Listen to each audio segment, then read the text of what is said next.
2022 সাল পর্যন্ত যারা সরকারি সহায়তা ভাতা গ্রহণ করেছে তাদের 70% গরিব নয়, এমন পর্যালোচনায় উঠে এসেছে সাম্প্রতিক শ্বেতপত্রে। মুখে দেশপ্রেমের বুলি আওড়ালেও অর্থনীতিকে পঙ্গু করার যে নীল নকশার অভিযোগ উঠেছিল হাসিনার বিরুদ্ধে, পালিয়ে যাবার পর একে একে জনতার সামনে আসছে সেসবের ফিরিস্তি। আর্থিক খাতে যে পরিমাণ দুর্নীতি হয়েছে তা 14টি মেট্রো রেল প্রকল্প বা 24টি পদ্মা সেতুর খরচের সমান। আওয়ামী লীগের শাসনামলে কল্পনাতীত অনিয়ম, দুর্নীতি এবং অর্থ পাচারের ঘটনা ঘটেছে বলে প্রকাশিত হয়েছে সাম্প্রতিক শ্বেতপত্রে। এই দুর্নীতির প্রভাব অর্থনীতি, উন্নয়ন এবং সাধারণ মানুষের জীবনকে নাজেহাল করে ফেলেছে।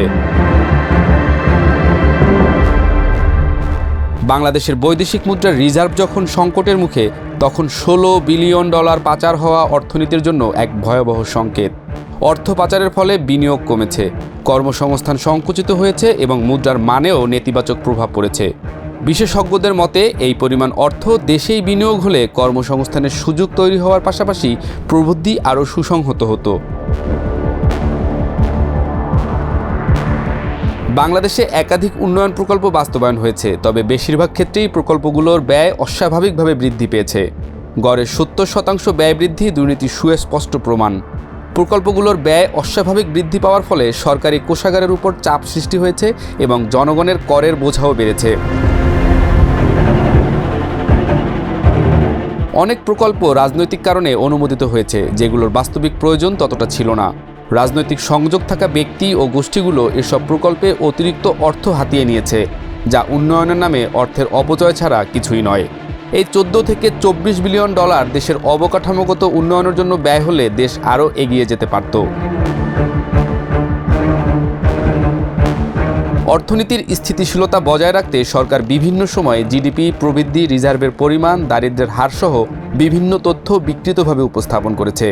বাস্তবে জনগণ উচ্চ মূল্যস্ফীতি, কর্মসংস্থান সংকট এবং বৈদেশিক ঋণ বেড়ে যাওয়ার মতো ভয়াবহ পরিস্থিতির সম্মুখীন হয়েছে। এমন তথ্য বিকৃতি দেশের অর্থনৈতিক পরিকল্পনার জন্য মারাত্মক বিপজ্জনক।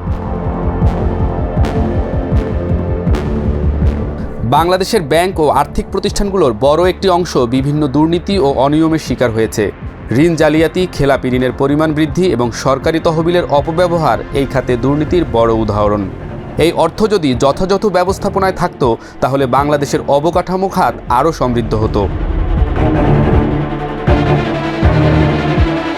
প্রবাসী আয়ের একটি বড় অংশ দেশে না এসে হুন্ডি চ্যানেলের মাধ্যমে অবৈধভাবে পাচার হয়েছে, ফলে বৈদেশিক মুদ্রার রিজার্ভে নেতিবাচক প্রভাব পড়েছে। সরকার যদি ব্যাংকিং চ্যানেলকে আরও কার্যকর করত, তাহলে দেশের অর্থনীতি তুলনামূলক শক্তিশালী হতে পারত।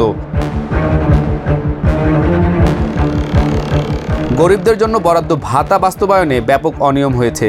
অনেক অবৈধ সুবিধাভোগী এই অর্থ পেয়েছে, যেখানে প্রকৃত দরিদ্র জনগণ বঞ্চিত হয়েছে। ফলে দারিদ্র্য বিমোচন কর্মসূচির আসল লক্ষ্য ব্যাহত হয়েছে। সাবেক সরকারের এসব দুর্নীতি দীর্ঘ সময় ধরে সমাজের রন্ধ্রে রন্ধ্রে বৈষম্য তৈরি করেছে। বাংলাদেশকে ঘুরে দাঁড়াতে হলে প্রশাসনিক স্বচ্ছতা, জবাবদিহিতা এবং কঠোর আইনি ব্যবস্থা গ্রহণ করা অপরিহার্য বলেও মন্তব্য করছেন সামাজিক সচেতনরা।